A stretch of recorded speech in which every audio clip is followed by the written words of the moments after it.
I'm Ethan Mitchell, 24 years old, and I've always been the responsible older brother. When Bradley graduated last month, my parents surprised him with a brand new Jeep Wrangler with a massive red bow on top.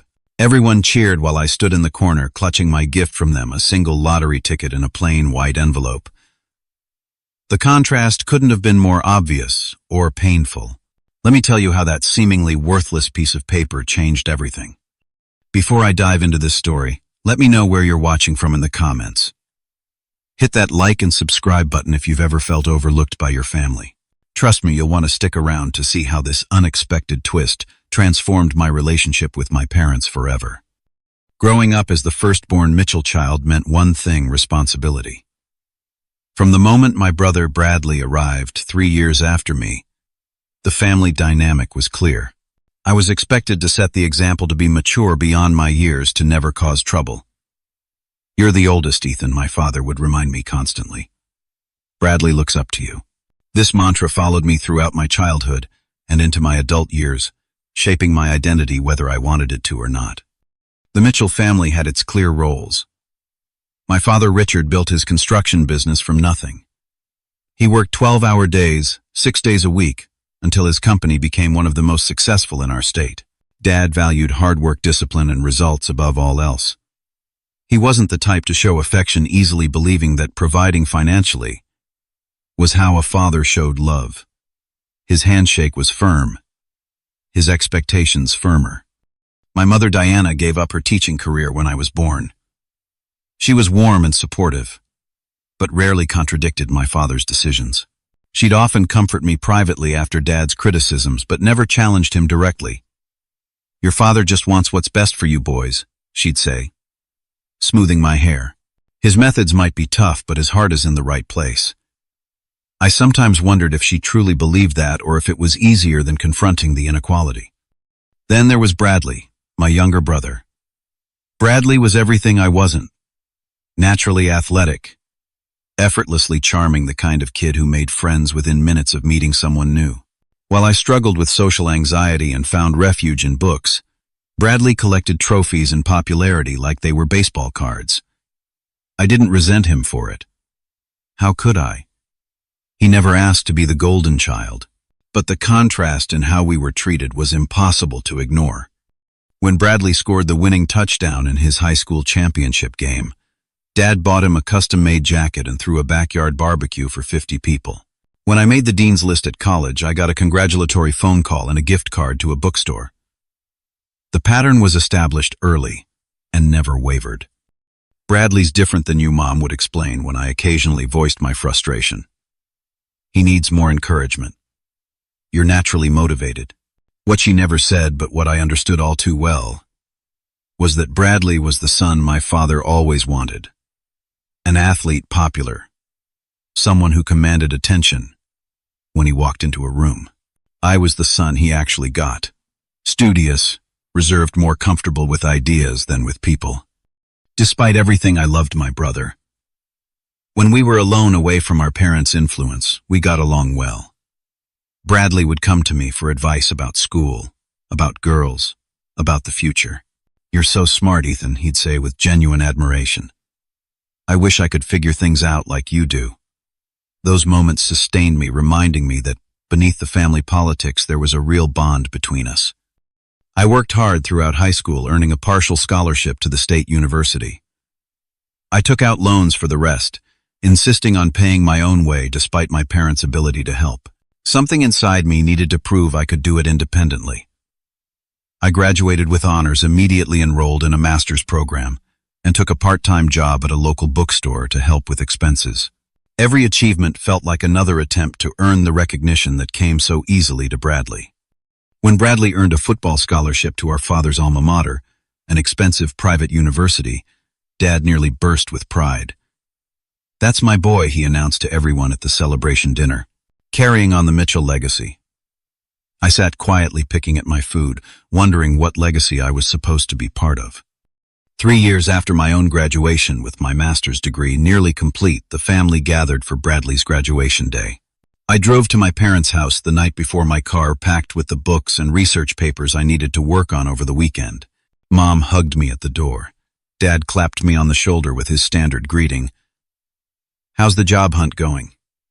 He never seemed to remember that I was still in school, still working toward my goals. "I'm focusing on finishing my thesis first," I reminded him. "Then I'll start applying for positions." "Just don't wait too long," he advised, already turning his attention to the preparations for tomorrow's celebration. The real world doesn't wait for academic achievements.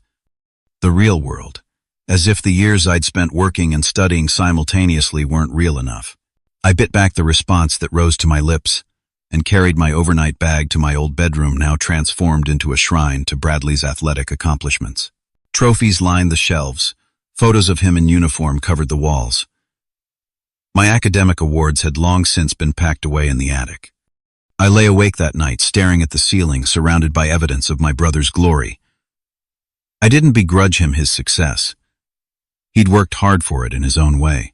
What hurt was knowing that no amount of achievement on my part would ever earn the same level of pride from my father. In the Mitchell family hierarchy, I had accepted my place, or so I thought. Little did I know that the next day would set in motion events that would completely upend our family dynamic and force us all to confront truths we'd spent years avoiding. Bradley's graduation morning arrived with perfect weather. 75 degrees, clear blue skies. A gentle breeze, carrying the scent of Mom's roses through the open windows. The universe itself seemed determined to celebrate my brother's achievement. I stood in front of the bathroom mirror, adjusting my tie and rehearsing sincere congratulations. Today wasn't about me or my feelings. It was Bradley's moment.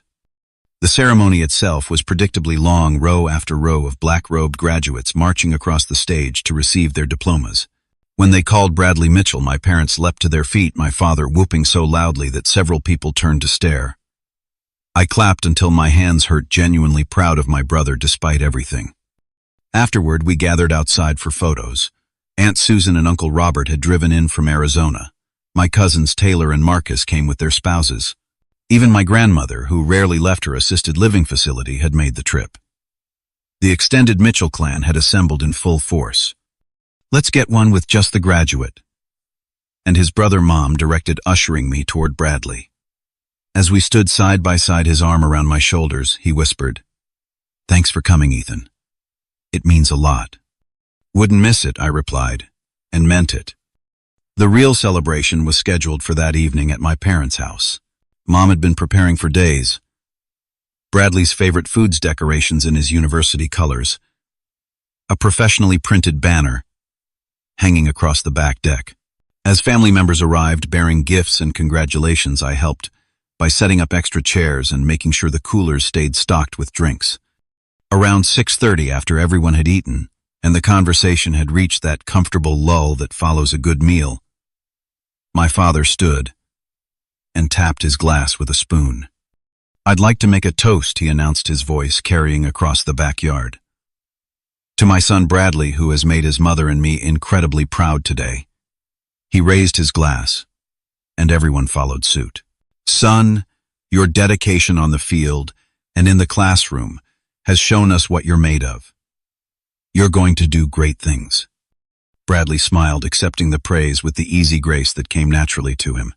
Then Dad continued, "And to mark this special occasion, your mother and I have a little something for you." That's when he pulled the keys from his pocket, a brand new key fob with the distinctive Jeep logo clearly visible.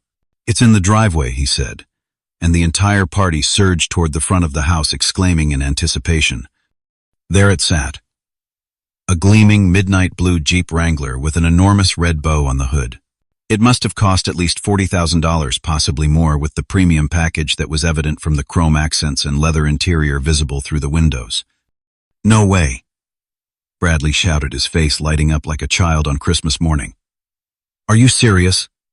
This is mine." "All yours, son," Dad confirmed, beaming with pride. "You've earned it." Everyone clustered around the vehicle, admiring its features, while Bradley climbed inside, running his hands over the steering wheel in disbelief. I stood on the periphery, smiling and nodding at all the right moments, trying to ignore the knot forming in my stomach. I was happy for my brother, truly. But the extravagance of the gift, highlighted the disparity in how we were treated more starkly than ever before.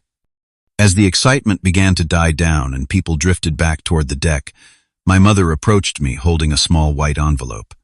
"We have something for you too, Ethan," she said, her voice oddly hesitant as she pressed it into my hands.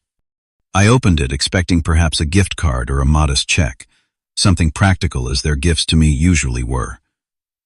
Instead, I found a single scratch-off lottery ticket worth $5.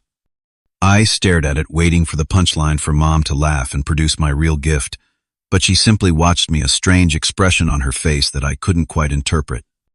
"Thanks," I managed, tucking the ticket into my shirt pocket. "That's thoughtful." Dad joined us then, still riding the high of Bradley's reaction. "Maybe you'll get lucky for once," he said, clapping me on the shoulder with a chuckle that suggested he found the contrast in gifts amusing rather than problematic. The rest of the evening passed in a blur. I helped clean up, made appropriate conversation with relatives, and declined offers to take a ride in Bradley's new Jeep.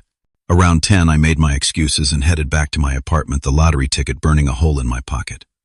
As I drove home, my mind drifted back to my own graduation 3 years earlier. There had been a dinner at my favorite restaurant. Just the four of us, no extended family. My parents had given me a laptop for graduate school, a practical gift that I'd appreciated and used daily since. It had cost perhaps a tenth of Bradley's Jeep, but I hadn't minded then. It was what I needed for my studies, and I was grateful. But tonight's disparity was impossible to rationalize away. The Jeep versus a $5 lottery ticket wasn't just a difference in value. It was a statement about worth, about priorities, about love expressed through material means. I gripped the steering wheel tighter, fighting the wave of hurt that threatened to overwhelm me. When I reached my apartment, I tossed the lottery ticket onto my desk without a second glance. It sat there among my research papers and textbooks, a tangible reminder of my place in the family hierarchy. I didn't even bother to scratch it off. What was the point? Luck had never been on my side when it came to the Mitchell family dynamics. Why would this be any different? The days following Bradley's graduation blurred together in a haze of research writing and trying to ignore the increasingly frequent texts from my brother showing off his new Jeep in various locations. "Took her off-roading today," read one, accompanied by a photo of the vehicle splattered with mud. "Dad says the four-wheel drive is incredible," declared another. I responded with appropriately enthusiastic emojis while my resentment quietly festered. A week after the celebration, I met my friend Alex for coffee at our usual spot near campus. Alex had been my roommate during undergrad and remained the one person I could be completely honest with about my family situation. "So how bad was it?" Alex asked, stirring an obscene amount of sugar into his latte. He declined my invitation to Bradley's graduation party, sensing I might need space to process whatever happened. "They bought him a Jeep," I said flatly, watching Alex's eyebrows shoot upward. "Brand new. Must have cost north of 40 grand. "Wow," Alex whistled low. "That's excessive." "And guess what they gave me?" I continued, pulling the untouched lottery ticket from my wallet where I'd stashed it. $5 of potential wealth. Dad said maybe I'd get lucky for once. Alex winced. "That's rough, man. Even for your parents, that's cold." "The thing is," I said, turning the lottery ticket over in my fingers, "I don't even care about the Jeep itself. I don't need an expensive car. My Toyota works fine. It's what it represents, you know. The message it sends about who matters." "Have you talked to them about how you feel?" Alex asked, though we both knew the answer. What would be the point? They'd just say I'm being oversensitive, or that Bradley needed this boost of confidence for his next chapter. I tucked the ticket back into my wallet. Meanwhile, I've been working my ass off for years with barely a word of acknowledgement. Alex nodded sympathetically. Family dynamics are tough to change. But maybe it's worth trying to have an honest conversation. Clearing the air. 2 nights later, I took Alex's advice and stopped by my parents' house for dinner. Mom seemed pleased by my unexpected visit, quickly setting an extra place at the table. Bradley was out with friends showing off his new ride, which meant I had my parents' undivided attention for once. Halfway through the meal, I gathered my courage. "I wanted to talk to you both about something that's been bothering me." Dad glanced up from his pot roast. "Work troubles." Or is it that girl you mentioned last month, Jennifer? Jessica, I corrected automatically. And no, it's not about her. It's about how differently you treat Bradley and me. The temperature in the room seemed to drop 10 degrees. Mom's fork paused midway to her mouth. What do you mean different, Dad? Asked, his tone warning me that I was entering dangerous territory. The Jeep versus a lottery ticket. That doesn't strike you as a pretty stark contrast. I kept my voice calm, determined not to let emotion derail the conversation before it began. Dad set down his utensils with deliberate care. Your brother needed that confidence boost.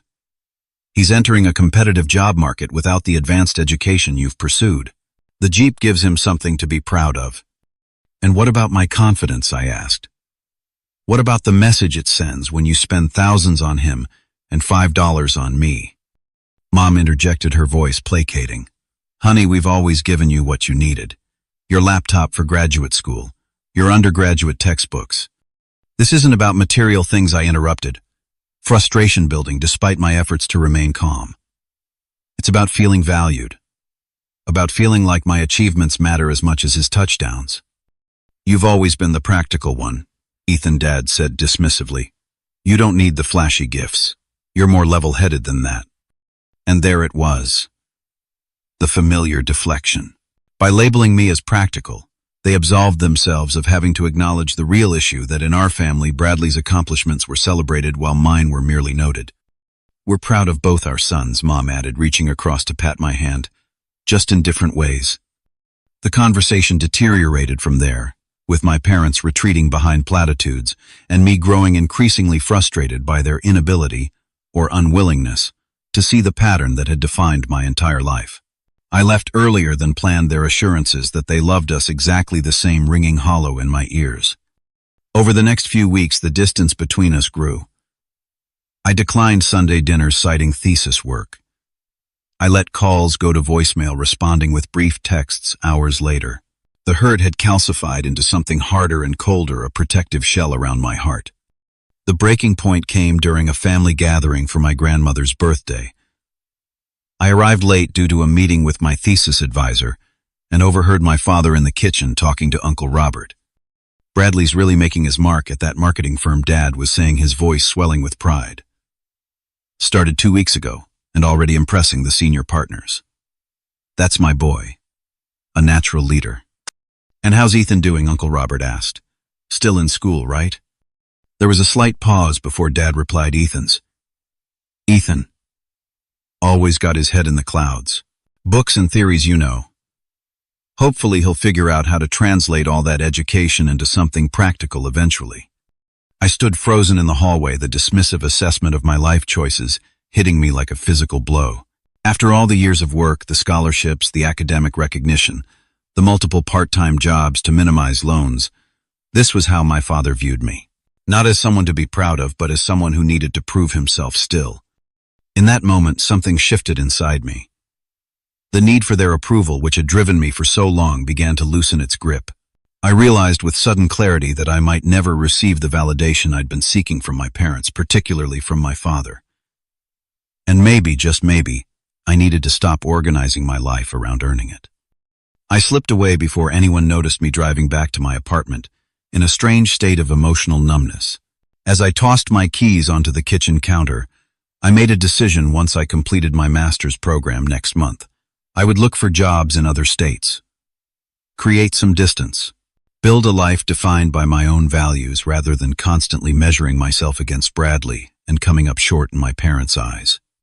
The irony wasn't lost on me that in their attempt to make me the responsible son my parents had, instead pushed me toward the most significant act of self-preservation I'd ever contemplated: walking away. 3 weeks after making my decision to seek distance from my family, I was cleaning out my wallet before a laundry run when the forgotten lottery ticket fluttered to the floor. I picked it up, about to toss it in the trash, when something stopped me. The ticket was a perfect symbol of how my parents valued me. Worth the minimum possible investment, an afterthought compared to Bradley's Jeep. Maybe I should keep it as a reminder of why I was choosing to create boundaries. On impulse, I grabbed a quarter from my change jar and scratched off the silver coating. Underneath were 3 numbers, 0, 7, 1, 8, 2, 9, and the instruction to check the winning numbers online or at any lottery retailer. With a shrug, I pulled out my phone and navigated to the state lottery website, entering the draw date printed on the ticket. The page loaded slowly, and I absently scrolled to the results section. Then I froze, my heart suddenly pounding in my chest. I looked at the ticket in my hand, then back at the screen. Back to the ticket, back to the screen. This can't be right, I muttered, reading the winning numbers again, 071829. My hands trembling slightly, I navigated to another lottery results site to verify. Same numbers. I checked a third site. Still the same. I collapsed onto my couch, staring at the small piece of paper that suddenly held enormous significance. According to the website, the jackpot for that drawing had been $5.2 million, and I was holding the winning ticket. Holy shit, I whispered to the empty apartment. Holy shit. For several minutes I sat motionless, my mind racing to process this unexpected development. Was this some kind of cosmic joke? The cheap consolation prize turned life-changing windfall. I almost laughed at the absurdity of it all. Once the initial shock subsided, practical questions began to surface. How did I claim the prize? Was there a time limit? Would my name become public? I returned to the lottery website, reading through the information for winners. The next morning I called the number listed for jackpot winners and spoke with a lottery commission representative who verified my ticket information and scheduled an appointment for me to come in person. I took the day off work, drove the 40 minutes to the state capitol, and parked outside the lottery headquarters. My ticket safely tucked in an envelope inside my jacket pocket. The next few hours passed in a surreal blur of paperwork, ID verification, photographs of me holding an oversized check, which would not be released publicly without my consent. The representative assured me, and discussions about payment options. I could choose between 30 annual payments or a lump sum of approximately $3.1 million after federal and state taxes. Most winners choose the lump sum, the financial advisor provided by the Lottery Commission explained. But there are tax advantages to the annuity option for some people. I opted for the lump sum. At 24, with my whole life ahead of me, I wanted the flexibility the full amount would provide. I listened carefully as they explained the process. It would take 2 to 3 weeks for the funds to be transferred to an account of my choosing. They recommended setting up a new account specifically for this purpose. And remember, the representative cautioned as our meeting concluded, be careful who you tell about your winnings. Unfortunately, lottery winners often find themselves targeted by scammers or faced with countless requests for money from friends, family, and even strangers. Family. The word triggered a cascade of conflicting emotions. Should I tell my parents, Bradley? How would this change our dynamic? Would they suddenly see me differently because of this random stroke of luck? The irony was almost too perfect. The son they saw as perpetually unlucky had just become a millionaire through sheer chance. On the drive home, I found myself laughing until tears streamed down my face. All those years of striving for recognition, of working to prove my worth, and in the end it was a lottery ticket, the very symbol of how little they valued me. That had changed everything. Back in my apartment, I called Alex. You're not going to believe what just happened, I said, when he answered. Your thesis got published in a prestigious journal, and your professors are fighting over who gets to offer you a job, he guessed. I won the lottery. A beat of silence. Like metaphorically, you met someone amazing or got a great opportunity. No, literally.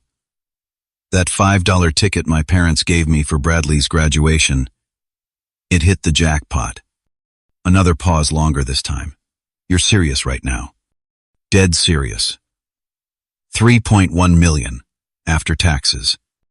Alex's whoop was so loud I had to hold the phone away from my ear. That is the most perfect revenge scenario I've ever heard. When are you telling your parents I want to be there? To see their faces. His question sobered me. I don't know if I am going to tell them. At least not right away. What? Why not? This is your chance to show them they underestimated you. That's just it, I said, slowly articulating thoughts that were still forming. Why should this change anything? It's not like I accomplished something impressive. I didn't earn this money. It was pure luck, just like Dad said when he gave me the ticket. If I tell them now, it validates the idea that my worth is tied to financial success. Alex was quiet for a moment. So, what are you going to do with the money? I'd been thinking about this since leaving the lottery office.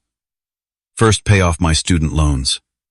Then maybe buy a modest house somewhere. Invest the rest.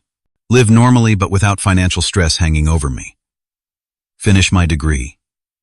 Get a job I actually care about, rather than just taking whatever pays the bills. And your family?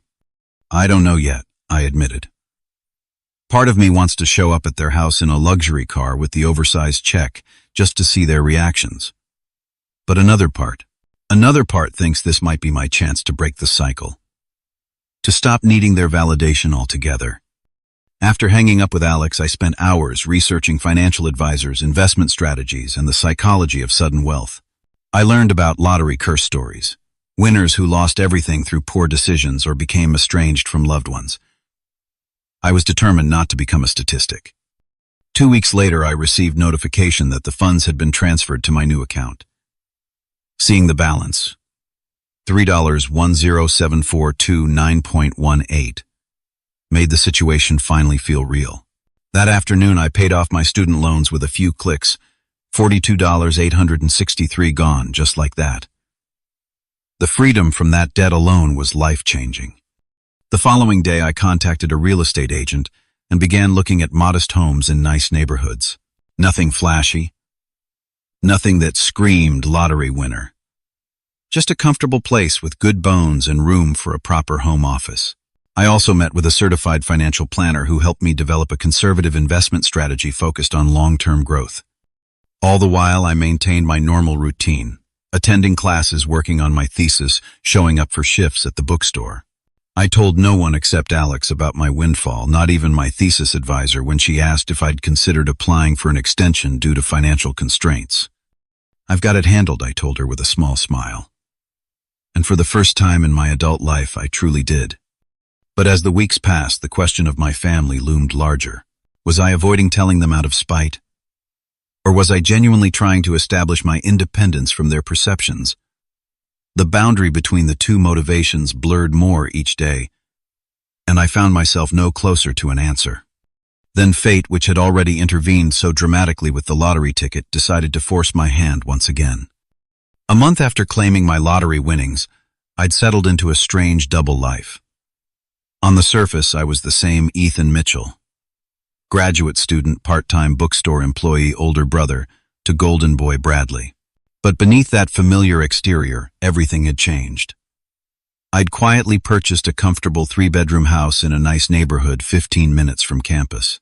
I'd established investment accounts that would generate steady income for decades to come. I'd upgraded my wardrobe subtly, not designer labels but better quality basics that would last. The only person who knew about my financial transformation was Alex, who had become my sounding board for all lottery-related decisions. I still think you should tell them, he said one evening as we sat on my new back deck drinking beers and watching the sunset. Not to rub it in their faces, but because secrets this big have a way of coming out eventually. Maybe I conceded, running my finger around the rim of my bottle, but once I tell them I can't untell them, everything will change. Isn't that what you wanted? For them to see you differently? I considered this. I wanted them to value me for who I am, not for what I have. If they suddenly start treating me better because I'm wealthy, that doesn't fix the real problem.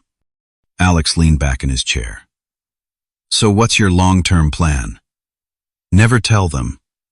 That seems unsustainable, especially if you're planning to stay in the area after graduation. He had a point.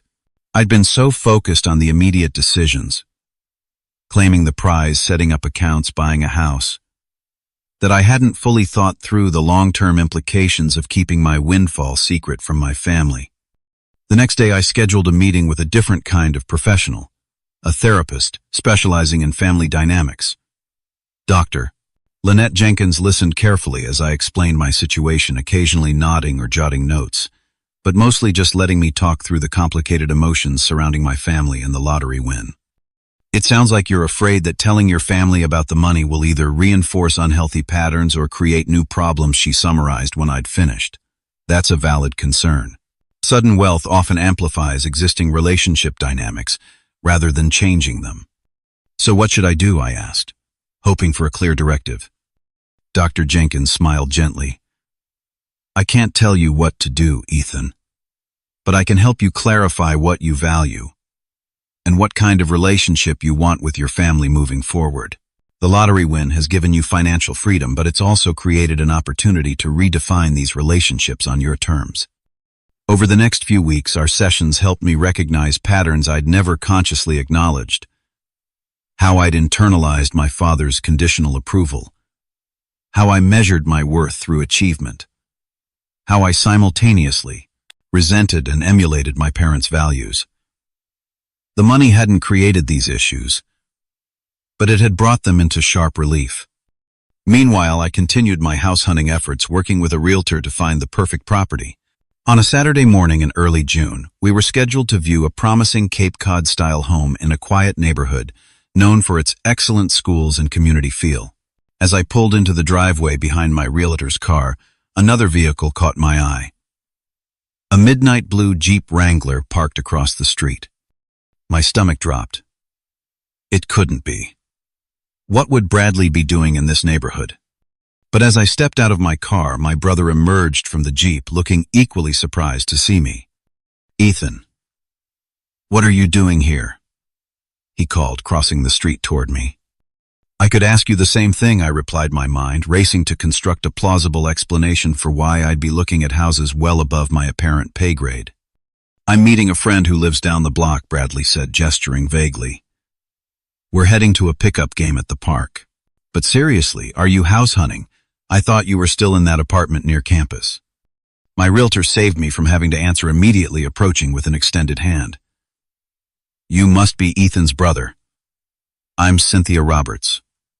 We're just about to tour this lovely property. Bradley's eyebrows shot up as he shook her hand. Nice to meet you. I didn't realize Ethan was in the market for a house. Oh, he's been such a pleasure to work with, Cynthia gushed. So clear about his priorities and budget. Refreshing to see in someone his age. I could see the questions forming in Bradley's mind, but before he could voice them, I interjected, Cynthia. Would you mind giving me a minute with my brother? I'll be right in. Once we were alone, Bradley crossed his arms. Okay, what's going on? Last I checked, graduate students with bookstore jobs don't shop for houses in this neighborhood. I considered lying, claiming I was looking for a rental or helping a friend or researching for a paper on real estate trends. But something in Bradley's expression stopped me. For the first time in years, he was looking at me not as the reliable older brother or the family afterthought, but as someone puzzling and unknown. It's complicated, I said finally, and not something I want to get into standing on the street. Why don't you come by my apartment tomorrow? We can talk then. Bradley studied me for a long moment, then nodded. All right, but I expect the full story, Ethan. No bullshit. No bullshit, I agreed, wondering if I was really ready to share the truth after keeping it secret for so long. The next day, my apartment doorbell rang precisely at noon. Bradley had always been punctual, one of the many traits our father had instilled in both of us. I opened the door to find him holding a six-pack of my favorite craft beer. Peace offering, he said with a half-smile. In case I seemed too intense yesterday. I accepted the beer and ushered him inside, grateful for the gesture that made this conversation feel less confrontational. We settled in the living room. Bottles opened, an unusual tension hanging between us. So Bradley began after taking a sip.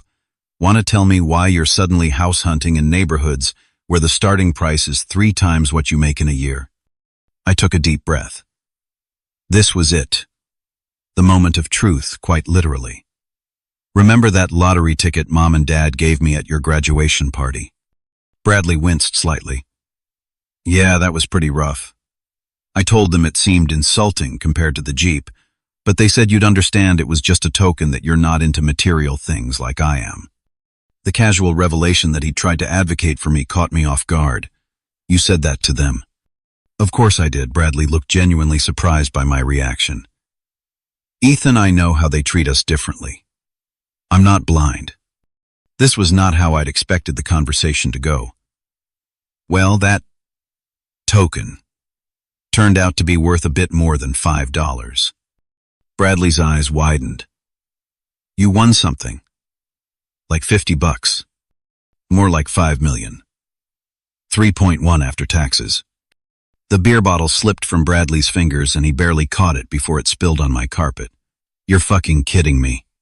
Nope. Dead serious. Holy shit. Bradley stared at me, then broke into laughter. Deep, genuine laughter that I couldn't help but join. That is the most perfect thing I've ever heard. Dad gives you a lottery ticket as a consolation prize, and it makes you richer than he is. It's poetic justice. His reaction was so similar to Alex's that I felt an unexpected wave of affection for my brother. Yeah, the irony isn't lost on me. When our laughter subsided, Bradley grew serious again. So you're really buying a house? What else are you doing with the money? I gave him the overview. The student loans paid off the financial advisor the conservative investment approach. He listened attentively, nodding occasionally. Smart, he said when I finished. But not surprising. You've always been the practical one. There was that label again, practical. But coming from Bradley, it sounded like genuine admiration rather than dismissal. Have you told Mom and Dad? He asked, the obvious question finally surfacing. No, I admitted. You're the first family member to know. Bradley set his beer down, leaning forward. Why not? This is huge, Ethan. Life-changing. That's exactly why. I struggled to articulate the complex emotions I'd been wrestling with for weeks. I don't want it to change how they see me. I don't want Dad to suddenly respect me because I got lucky when he never respected me for working hard and achieving things through actual effort. Bradley was quiet for a long moment, his expression thoughtful. Then he said something that shifted the ground beneath my feet. You know I've always envied you. I nearly choked on my beer. What? Why would you possibly envy me? Because you're your own person, Bradley said simply. You've always known who you are and what you want. You made choices based on your own values, not what would make Dad proud or keep the peace. I've spent my whole life trying to be the son Dad wanted, and somewhere along the way I lost track of who I actually am. The raw honesty in his voice stunned me. This wasn't the carefree golden child I'd grown up alongside. This was someone struggling with his own identity and purpose. The Jeep was never about me, Bradley continued, staring at his hands. It was about Dad's image of success. Same with the football scholarship, the marketing job at his friend's firm. None of it was really my choice. I had no idea you felt that way, I said softly. Bradley shrugged. How could you? We never talk about real stuff. That's not the Mitchell way, is it? We just keep playing our assigned roles. The conversation that followed was unlike any we'd ever had. Honest, vulnerable, occasionally painful, but ultimately healing. Bradley confessed his growing dissatisfaction with his job, his uncertainty about the future, his fear of disappointing our father by changing course. I shared my long-held resentments, my decision to create distance after graduation, my conflicted feelings about the lottery win. We were so engrossed in this unprecedented exchange of truths that we barely registered the ringing of Bradley's phone until the third call in succession. It's Mom, he said, glancing at the screen with a frown. She never calls multiple times unless something's wrong. The news came in a rush of his mother's panicked voice, audible even from where I sat. Dad had collapsed at the hardware store. Possible heart attack. They were taking him to University Hospital.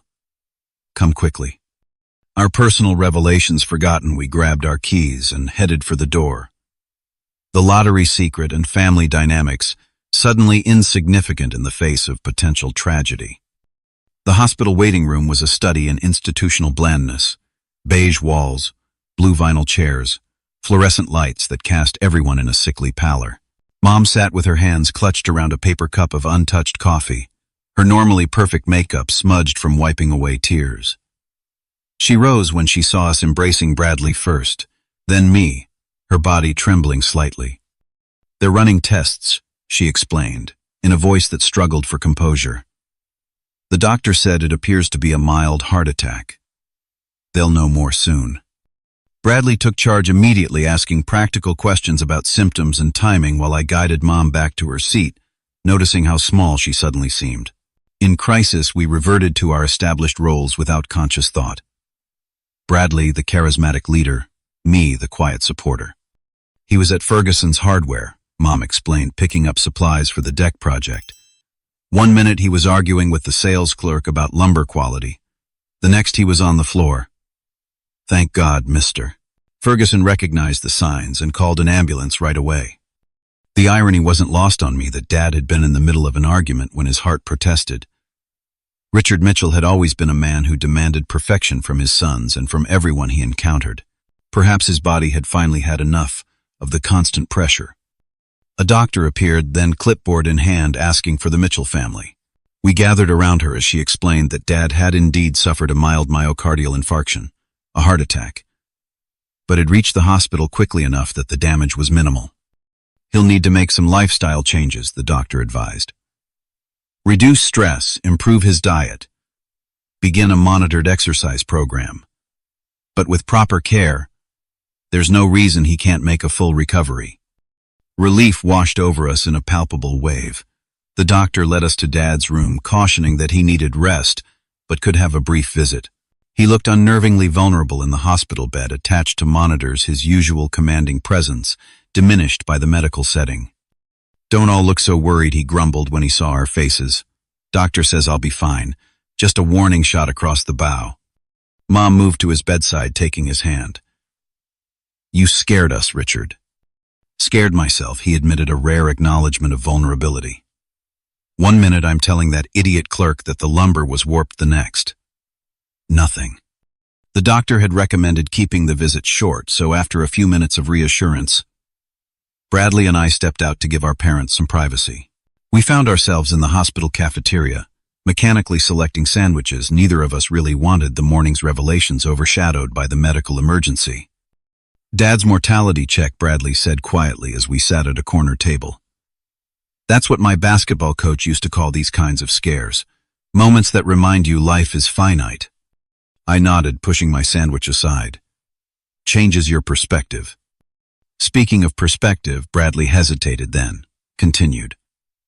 "I've been thinking about what you said earlier about the lottery win and telling the family. Maybe this is a sign that it's time for all of us to be more honest with each other." Before I could respond, Mom appeared in the cafeteria doorway, looking exhausted but less panicked than before. We waved her over, and she sank into a chair beside us. "He's resting now," she said. "They want to keep him overnight for observation, but if all goes well, he can come home tomorrow with strict instructions to take it easy." I pushed my untouched coffee toward her. "Here, Mom. You look like you need this more than I do." She accepted it with a grateful smile, wrapping her hands around the warm cup as if drawing strength from it. For a few moments we sat in silence, the background noises of the cafeteria washing over us. "I should have seen this coming," Mom said finally.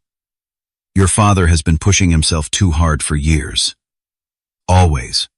One more project, one more client, one more goal to achieve. He never learned how to slow down." "Wonder where Bradley and I got our drive from," I commented, keeping my tone light even as the observation cut close to home. Mom looked at me, then really looked at me, perhaps for the first time in years. "You both inherited his determination, but you express it so differently. Bradley charges ahead like your father, all charisma and bold moves. You're more methodical, more thoughtful in your approach." Her insight surprised me. I'd always assumed she saw me through the same lens as Dad did, as the less impressive son. "Why did you and Dad always treat us so differently?" The question slipped out before I could censor it, years of accumulated hurt finding voice in this moment of unusual vulnerability. Mom's eyes widened, then filled with a sadness that seemed to come from somewhere deep within her. "Oh, Ethan, we never meant to make you feel less valued." "But you did," I said quietly. The Jeep versus a lottery ticket was just the most obvious example. Bradley reached over to squeeze my shoulder, a silent show of support that meant more than he could know. Mom set down her coffee cup, her hands trembling slightly. "Your father. He grew up with nothing. Did you know that? His father abandoned the family when he was 8. His mother worked 3 jobs to keep food on the table. He started working at 12, lied about his age to get hired stocking shelves after school." This wasn't entirely new information, but Mom rarely spoke about Dad's childhood in such detail. "He had to fight for everything," she continued. "No one ever gave him a break or showed him the way. When Bradley struggled socially in elementary school, your father saw himself in that struggle. He became determined that Bradley would have the advantages he never had, the right clothes, the right activities, the right confidence builders. And me, I asked the question that had haunted me for years, finally spoken aloud. Mom reached across the table to take my hand. "You were always so capable, Ethan. So self-sufficient from the time you were small. You figured things out on your own, rarely asked for help. Your father saw that independence and thought you didn't need the same kind of support Bradley did. So I was punished for being competent," I said, the bitter edge in my voice impossible to disguise. "Not punished," Mom insisted. "Misunderstood. We both made assumptions about what you needed based on what you showed us. But we never loved you any less." It was a plausible explanation, even a generous one. But it didn't erase years of feeling secondary. Before I could respond, a nurse appeared to inform us that Dad was awake and asking for us. Back in the hospital room, Dad looked marginally better, still pale but more alert. He insisted he was fine, that we were all overreacting, that he'd be back to normal in no time. Classic Richard Mitchell, refusing to acknowledge weakness. As the conversation continued, I found myself observing rather than participating, struck by how this health scare had momentarily suspended our usual family dynamics. The roles we'd played for so long felt less fixed, as if the emergency had created a small opening for something different to emerge. When visiting hours ended, Bradley offered to stay with Mom at the hospital while I went to their house to pick up some essential items they'd need for the night. Alone in my childhood home, I moved through the familiar rooms with a strange sense of detachment. The house was filled with evidence of our family story. Photos chronicling Bradley's athletic triumphs, alongside my academic achievements, though noticeably fewer of the latter. Dad's home office, with its meticulous organization reflecting his belief that discipline conquered all obstacles. The kitchen, where Mom had mediated countless tensions with carefully prepared meals and diplomatic conversations. In my parents' bedroom, gathering Mom's overnight things, I noticed a framed photo I'd never seen before. It showed me at perhaps 7 years old, sitting cross-legged on the floor, surrounded by disassembled clock parts. My expression one of intense concentration. I had no memory of the moment, but the image captured something essential about who I'd always been. Methodical, focused content in my own company. The fact that this photo existed, that my parents had chosen to frame it and keep it in their private space, complicated the narrative I'd constructed about their perception of me. It suggested a recognition, even an appreciation of qualities I'd assumed they overlooked or undervalued. Standing there, holding tangible evidence that I might have misunderstood some aspects of my parents' view of me, just as they had misunderstood aspects of who I was, I made a decision.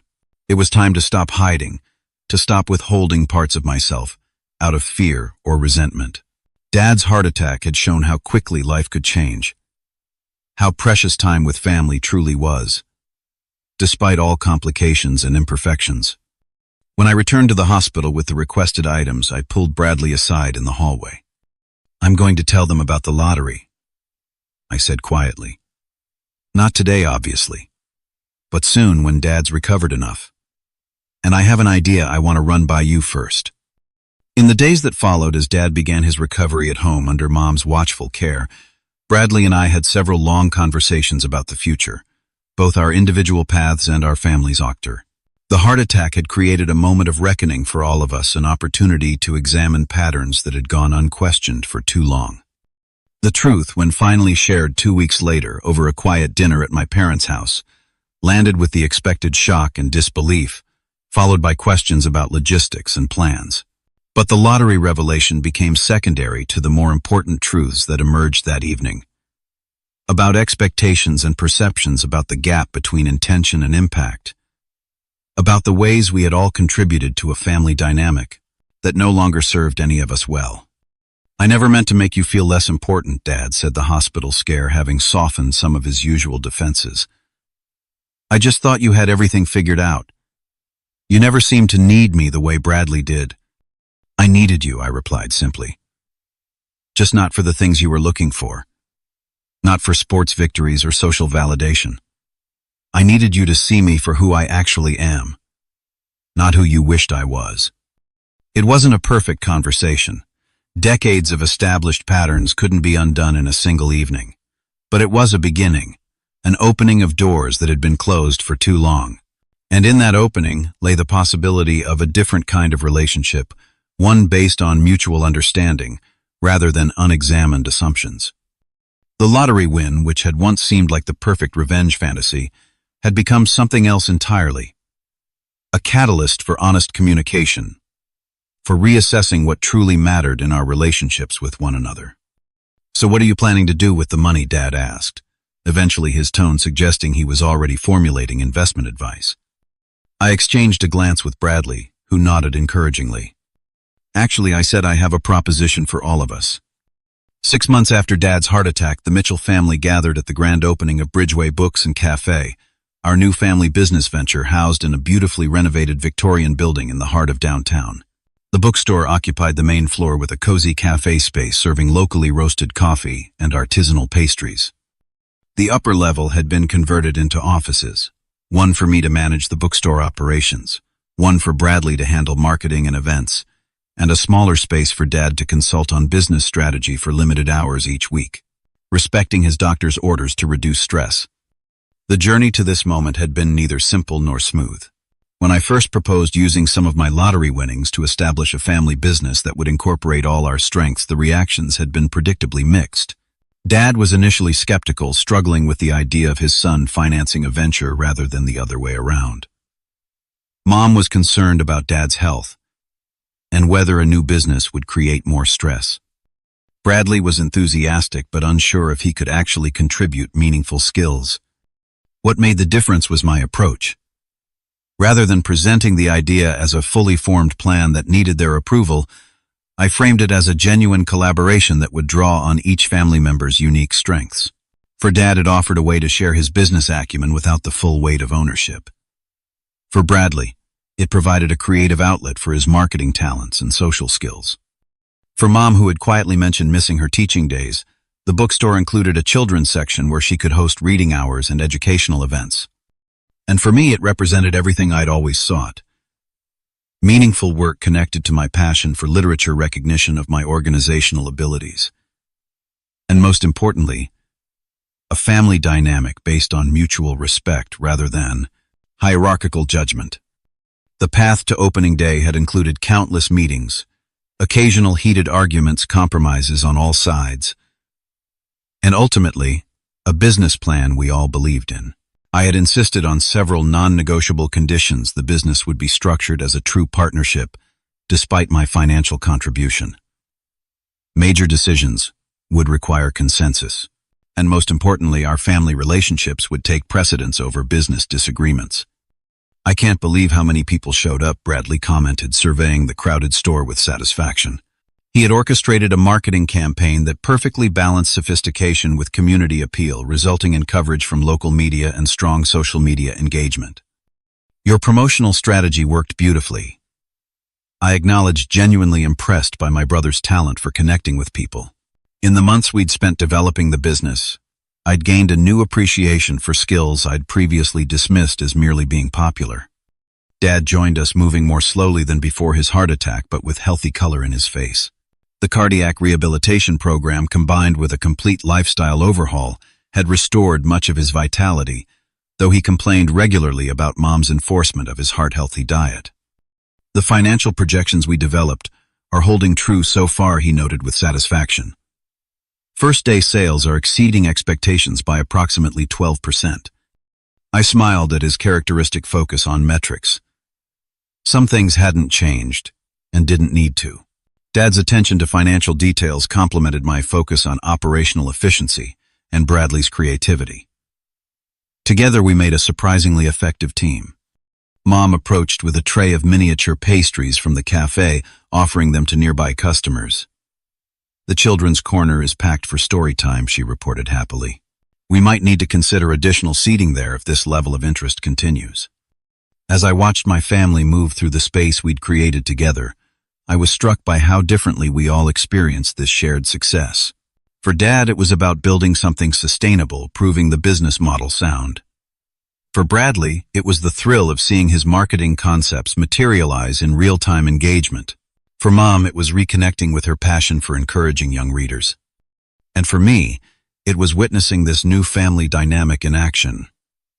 Collaborative, rather than comparative. After the initial rush subsided, and we'd closed for the evening, the four of us sat in the cafe area, tired, but satisfied with our successful launch. I'd like to propose a toast, Dad said, raising his sparkling water. Mom had banished alcohol from family celebrations during his recovery. Another change he grumbled about, but ultimately accepted. To Bridgeway Books and Cafe, and to the Mitchell family's new chapter. We clinked glasses, the simple gesture symbolizing how far we'd come. 6 months earlier, such a moment of uncomplicated unity would have been unimaginable. You know, Dad continued, his tone more reflective than usual. When you first told us about the lottery win, Ethan, I had all these ideas about how you should invest it, what properties you should consider, how to maximize the return. He shook his head ruefully. It never occurred to me that you might have your own vision for that money. That was my mistake. One of many. The frank acknowledgement caught me off guard. Dad had made efforts to adjust his approach in recent months, but direct admissions of error remained rare. I made mistakes too, I said after a moment. I spent years resenting the way our family worked instead of clearly communicating what I needed. I assumed you could read my mind then. Got angry when you couldn't. Bradley leaned forward. And I played my role too, accepting the golden child position without questioning whether it was actually good for any of us. It was easier to go along with expectations than to figure out who I really wanted to be. Mom reached out to take Dad's hand, then mine. Families are complicated. We all do the best we can with what we know at the time. The important thing is that we're learning, even if it took a lottery ticket and a heart attack to get us here. Her summation was so perfectly Mom. Finding the constructive angle, the silver lining the path forward. But unlike in the past, her optimism now felt grounded in honest acknowledgement, rather than conflict avoidance. In the months that followed, our new business flourished, exceeding even Dad's cautious projections. More importantly, the reset in our family dynamics continued to evolve in positive directions. We still had our moments of tension, of course. 4 strong-willed individuals working together guaranteed occasional conflicts. But the foundation had shifted from comparison to collaboration, from rigid roles to fluid partnership. Bradley found his own apartment, deliberately choosing a modest place, rather than using his portion of the business income to fund a flashier lifestyle. I'm trying to figure out what I actually value, he explained, when I helped him move in, not what I was taught to want. The Jeep remained his primary vehicle, but it had lost its symbolic weight, becoming simply a car rather than a statement about his place in the family hierarchy. Dad gradually adapted to his new position as advisor rather than primary decision-maker, finding unexpected satisfaction in mentoring both his sons without the pressure of being solely responsible for outcomes. His health improved steadily, and while he occasionally chafed against restrictions, the heart attack had genuinely changed his perspective on what mattered. Mom flourished in her return to education, however informal the setting. The children's programming she developed became a signature aspect of the bookstore, drawing families from across the city and establishing Bridgeway as a community hub rather than just a retail space. As for me, the lottery win that had once seemed like cosmic justice had become something far more valuable. A catalyst for growth and healing. The money itself, while certainly life-changing in practical terms, was secondary to what it had made possible: honest conversations, reassessment of long-held assumptions, and the creation of a family business that honored each of the Tualarin, our strengths. 1 year after Bradley's graduation, I found myself reflecting on the extraordinary journey we'd taken. The contrast between that day, standing in the corner with a lottery ticket while my brother received a Jeep, and our current reality was almost impossible to comprehend. Not because of the financial reversal, though that was certainly dramatic, but because of the emotional transformation that had occurred in all of us. The irony wasn't lost on me that the gift I'd initially perceived as evidence of how little my parents valued me had become the means through which we'd found a healthier way to be a family. Dad's thoughtless comment, "Maybe you'll get lucky for once," had proved prophetic in ways none of us could have imagined. True luck, I'd discovered, wasn't about financial windfalls or material possessions. It was about finding the courage to speak difficult truths, the wisdom to listen when others did the same, and the grace to begin again when old patterns no longer served. By those measures, the entire Mitchell family had hit the jackpot. What unexpected turns has your family journey taken? Has a moment that initially seemed negative ever led to positive change in your relationships? Drop a comment below, sharing your experience. And if this story resonated with you, please hit that like button and subscribe to hear more stories about family dynamics and personal growth. Remember, sometimes what looks like bad luck is just the universe setting you up for something better. Thank you for listening, and may your own family find its way to honest communication and mutual respect.